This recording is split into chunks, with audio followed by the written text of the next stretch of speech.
Hello, dear viewers. First, a warning. This video is going to be visually very boring. You don't need to watch it, though you can if you want. Um, just consider it as a podcast and go do something useful or productive or fun while you're listening to it. Okay, getting that out of the way, to make up for it, how boring this is going to be visually, I will show you this video that was made in 1894. It's of two cats boxing. 1894, the first cat video. Granted, it wasn't video, it was film. Thomas Edison and all that. But look, it's two cats boxing. Alright, now that we've gotten that over with, let's talk about selling clothing. So, at some point in many resellers' lives, we sell clothing. It seems like a really good idea because it has a high profit margin if you have good places to source. And I found I had pretty good places to source. And I was selling clothes on eBay and Poshmark and doing the whole shtick. And it was reasonably lucrative and seemed like a good idea for a while. But I decided that I really didn't like it. The most pressing issue was that clothes take up too much space, and I just couldn't deal with the inventory space-wise. And beyond that, the whole deal with cleaning and steaming and measuring and photographing and lighting and answering buyer questions and dealing with returns was just not really my cup of tea. And beyond that, the whole fashion industry is not my cup of tea in a lot of ways. Granted, there are, better aspects of it than others, but for the most part, just sifting through mountains and mountains of mass-produced fast fashion brands that are probably going to end up in the landfill that are, bought for fickle reasons and all that. It was just not inspiring to me. So anyway, at some point, I decided to liquidate my clothing inventory for the most part, and my route to doing so was somewhat circuitous, but overall successful. So I just wanted to talk about a few options you have if you want to get rid of your clothing inventory or clothes in general. Now, I'll say first off that actually selling your clothing inventory individually on Poshmark or eBay or whatever other platform and taking care over each piece and listing it properly is going to be the highest ROI. But if that is no longer a thing you want to do or you can't do any longer for whatever reason and you want to get rid of your clothing fast, here is my tale. So I assessed all my clothing stock and I did a few things with it. I had a lot of vintage, and what was remaining unsold of it was really remaining unsold. Like, a lot of stuff went pretty well, but then there were just these weird pieces that were super cool, but no one was going to wear, probably, because they were microscopically small or just, weird in some way. Or even damaged, or, like vintage accessories that would need to be sold in lots that just were weird lots that nobody wanted. Anyway, so with my vintage, I mostly consigned it to a specialist clothing auction, like a live local auction. In fact, it was not local, it was one state over, but local enough. Um, so it actually hasn't all gone on the auction block yet. I believe this auctioneer has just tons of backlog. So I consigned everything to her in the summer sometime, maybe June, July, and which was several months ago now. And I think some of my items have appeared in probably 3 auctions by now. She doesn't hold them that often, and she doesn't always do clothing specialty auctions, so it takes a while. But I do get checks in the mail from time to time, which is cool compared to having vintage clothes sitting in my back hall closet that I'm not dealing with. Um, it's not a great return depending on how much you paid for the stuff. This auctioneer is giving me a 50% cut, which is not amazing, but most of my vintage clothing inventory I got for free from um, well, various sources, but mostly from auction, like other specialist clothing auctions where people would buy whole table lots and then only take 1 or 2 things and would let me take everything else. Um, so I actually did acquire a lot of my vintage clothing for free, and so a 50% cut isn't too bad on that. And this particular auctioneer does have an in-person facet to her auctions, but they're largely online, so she gets a theoretically worldwide audience. I don't know how large it is. Um, so that's an interesting route for vintage. I also sold some vintage to the Buffalo Exchange, which is a chain thrift store, consignment store thing. It's, a for profit. And it is, I think their clientele is generally millennials, 20 somethings and early 30 somethings. So they're looking for a very specific kind of item, and it often makes no sense in a way, like what is on trend in their buyers' minds. I mean, it's what's selling for them, but why? Who knows? So I held aside a lot of my 80s vintage for them because I guess that's what the kids like again for some reason. And um, some certain kinds of 70s stuff I thought they would like. Anything older, like I had a lot of 60s, 50s, a little 40s, and that all went to the real auction, but Buffalo Exchange was useful for some things. So, but know if you do try to sell there for vintage or for modern day goods, their acceptance rate is extremely low. They're really picky, and it has to do with what is um, selling in their particular location at that particular time. Like they might do something like say, this item's great, but bring it back in 6 months when it's warm out because we don't have room for it now. We're not selling this or something like that. So you have to sort of take Buffalo Exchange with a grain of salt. And I do think probably Plato's Closet would be the same, or whatever that other one is. We don't have it around here. I forget the name. So that was my in-person part of selling things. And then my next tactic was to sell my designer and luxury brands through online consignment.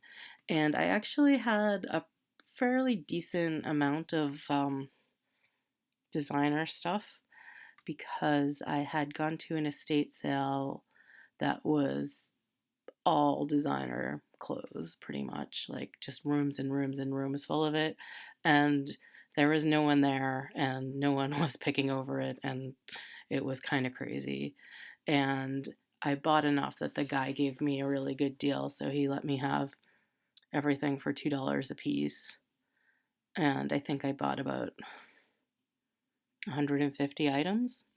And some of them were like really crazy high-end stuff. Like, oh, just think of whatever those fancy designers are.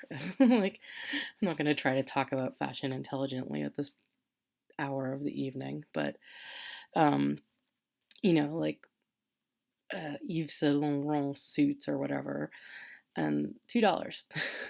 All kinds of stuff. So I got kind of a mixture of really high end and medium high end. I mean, not like couture or anything, but like that stuff ladies buy it at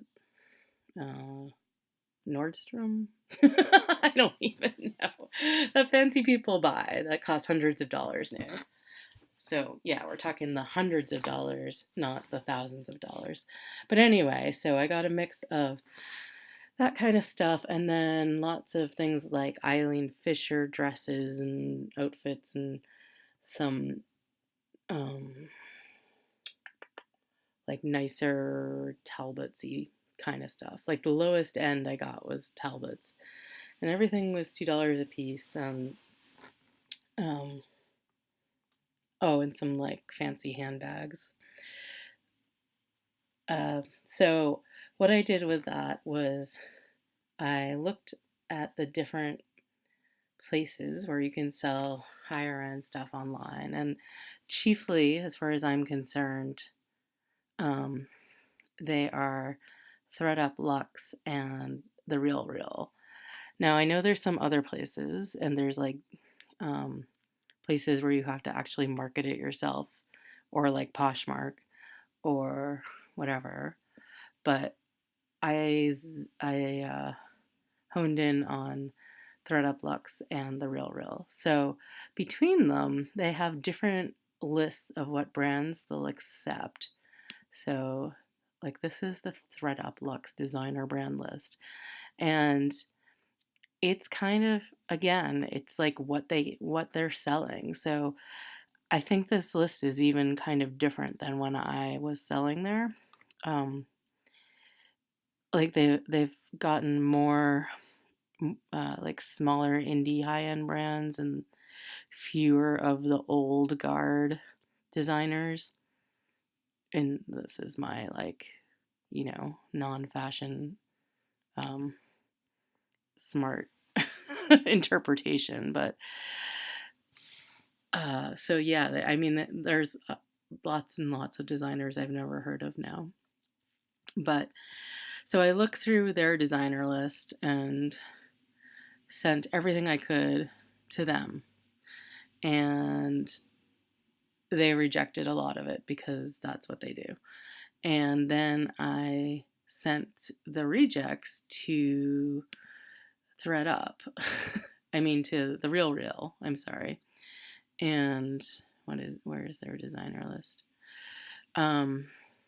They have a different designer list.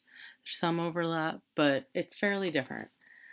And I think you have to download the PDF. I used to have it super handy. What do you accept? Designer directory. Okay. Oh, it's not a PDF anymore. Okay, so like here's their list, which is about the same size but different designers. So I kind of went back and forth between these two places and tried to get them, between the two of them, to take everything. And I might have sent some stuff to one or the other more than once because different buyers look at it, so sometimes that works. And I pretty much got all the really fancy stuff taken on for consignment at one place or the other. So the Real Real or ThreadUp Luxe. Now, the Real Real is, well, I'll talk about these afterwards. I'll finish telling my boring story first. So once I was done with that part, I sent all the just everyday brands to ThreadUp. Normal, not Luxe. And what they didn't take, what did I do with it? I don't know. So I guess I got it back and I put it back in my little hidey hole, um, or brought it to Buffalo Exchange. And so, they took a lot. They're more liberal with the mall brand stuff or whatever, the everyday mass produced wear. Um, I also was trying to sell mystery boxes on Poshmark to like bulk sell items to other resellers, which I think I made about 10 of them and sold 2 of them. So that was not going super well. And they were really good deals too. Like I'd fill up a whole large flat rate box with, all items from one designer or one style. And um, people didn't want them so much. So that didn't work. Um, and then all of a sudden, I got this email that my application to swap.com, which I had sent in, I want to say about a year ago, maybe 9 months, the shortest. I got this email saying that I had been accepted to do a test with swap.com. So that's these guys. And so apparently you have to apply to be a seller, which I did a long time ago. And it, I just thought the whole company was dead because I got no reply for months on end. But apparently it's not. Apparently it's going strong. And they invited me to send in a test box. So what you do is you pay them for a shipping label and you send in a bunch of stuff. And if your acceptance percentage meets their standards, then you are invited to become a seller and you can send them as much as you want with, certain caveats. So that was a real boon because I was still stuck with a lot of stuff. So I sent swap.com 5 boxes, big boxes of stuff directly, and a few more to follow that. And I told them that anything they rejected, they could recycle, which I think means that they sell it to recyclers and get paid for it. But hey, better than just throwing it away, I guess. So, swap.com is like was my my third, fourth, fifth resort, and at this point, everything is out on consignment, either with the live auction on ThreadUp or ThreadUp Lux on the RealReal or on swap.com. And I think that I don't have much left actually on ThreadUp Lux or on the RealReal. Like the RealReal stuff sold. There wasn't that much, but it was the highest end stuff, and it actually sold better than I thought it would because it was weird and specific in a lot of cases. But I guess fashion. Anyway, what did I want to show you on swap.com? Oh, this is their stuff. So here's the deal with all these places. Starting with ThreadUp, I guess. So I don't know if they're accepting new sellers for Lux. It's very on the down low. Like you can't find it anywhere on their main site, on their homepage, that except to buy, not to sell, unless I'm missing something. But like even down here, it's not mentioned. But through a little, clever Googling, I figured out that the URL is threadup.com/lux. And so this is what it looks like when you're, special or whatever, like I am. But there is a thing down here that says request an invitation. I can't do it though. But this is apparently how you apply. And when I did it, it wasn't particularly onerous. I think they might, I forget what they asked, but it wasn't hard. Um, and so, yeah, the cool thing about ThreadUp and ThreadUp Lux is that you don't have to pay to ship to them, which is very nice because these shipments can get quite heavy. And I think you do pay if you want anything shipped back, but you don't have to have things shipped back. They will happily um, sell it, I think, in their reject boxes, which is kind of funny and ironic that the things they can't sell, they still sell. Um, huh, yeah. Anyway, so ThreadUp, that's the basic idea. And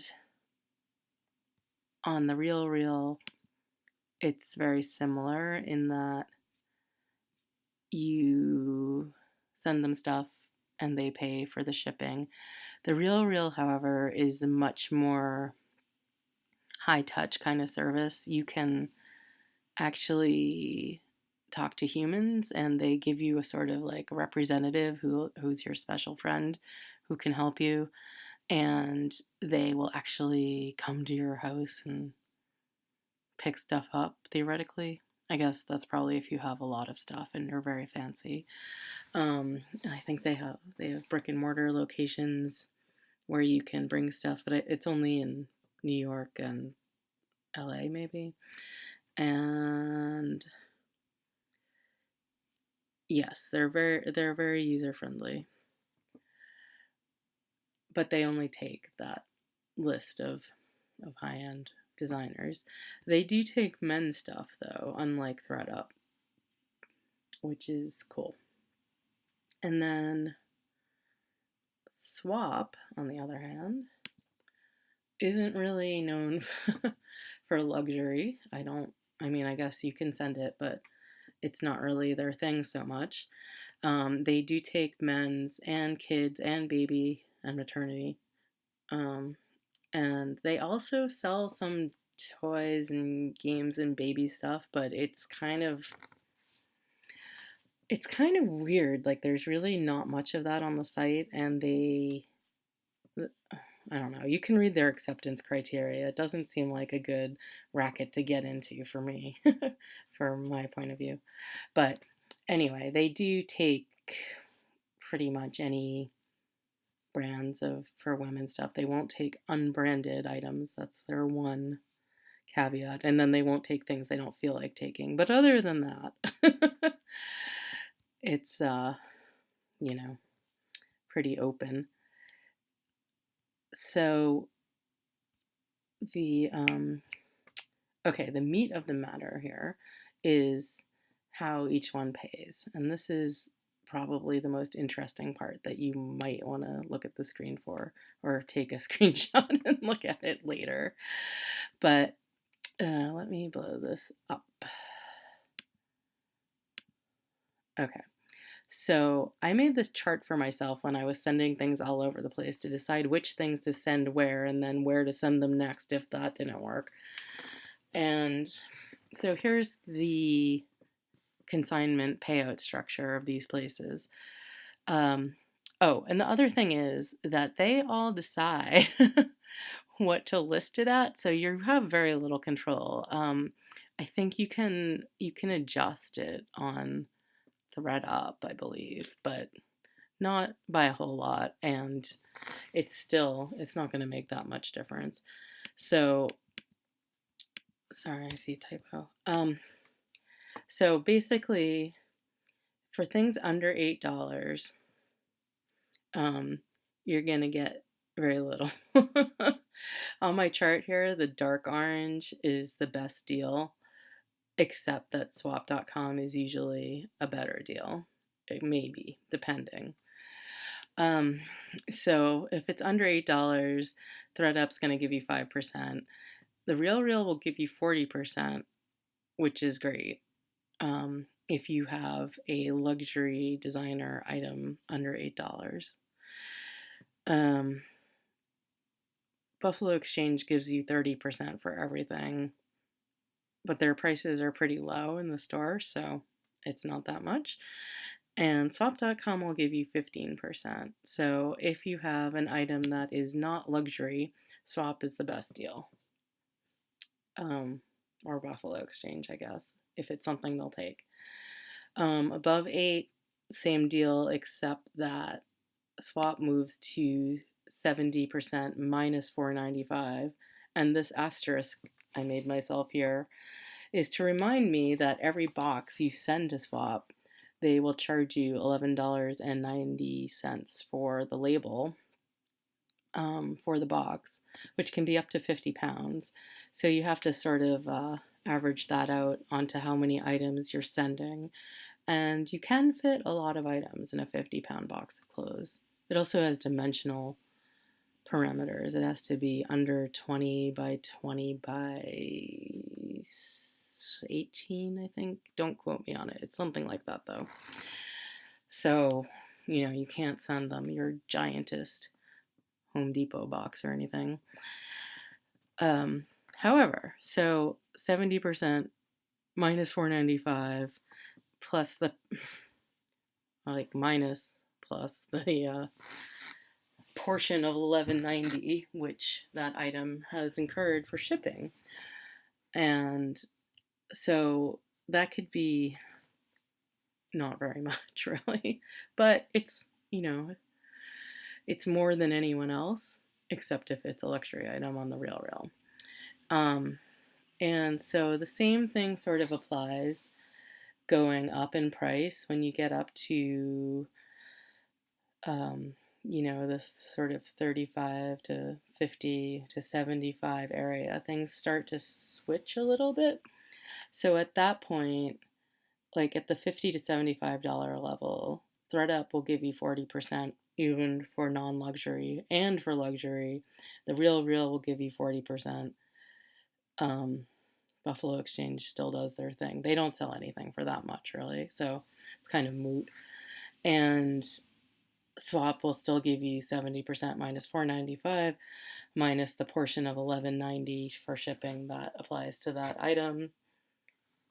So it's kind of a toss-up. What is the best deal here? But I'm thinking swap is going to be the best because of that whole 70% factor. Yeah, that's not a toss-up, is it? If you can't send a swap, I guess it's a toss-up.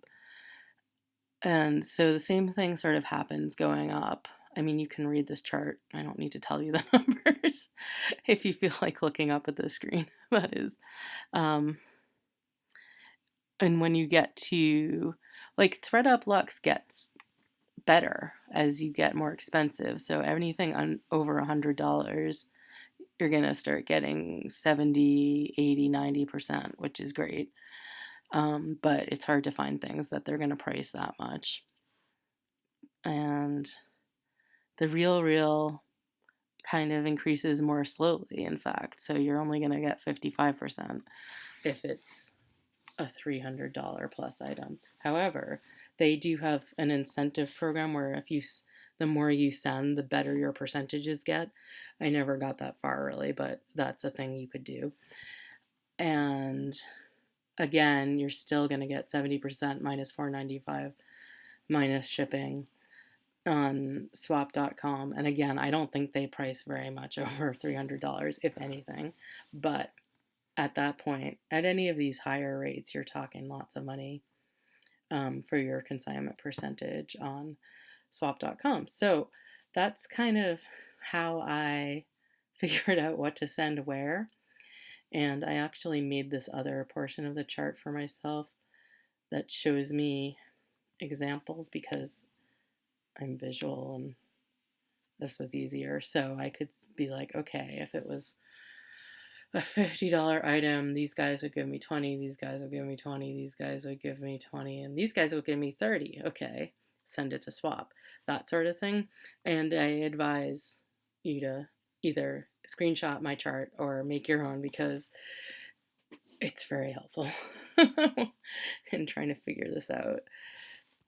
So yeah, we've got Um, not, I got this. And that's how I liquidated my clothes, except for the ones I still have that I'm supposedly gonna still list or do something with, supposedly. But they're not taking up room in inventory. That's the great part of it. They're hiding somewhere else at the moment. And yeah, that's my boring story. I hope it was useful for you, and that you got something really productive done while I was yapping on and on about liquidating clothing inventory without much effort. Yeah. Okay. Have fun. Talk to you later. Bye.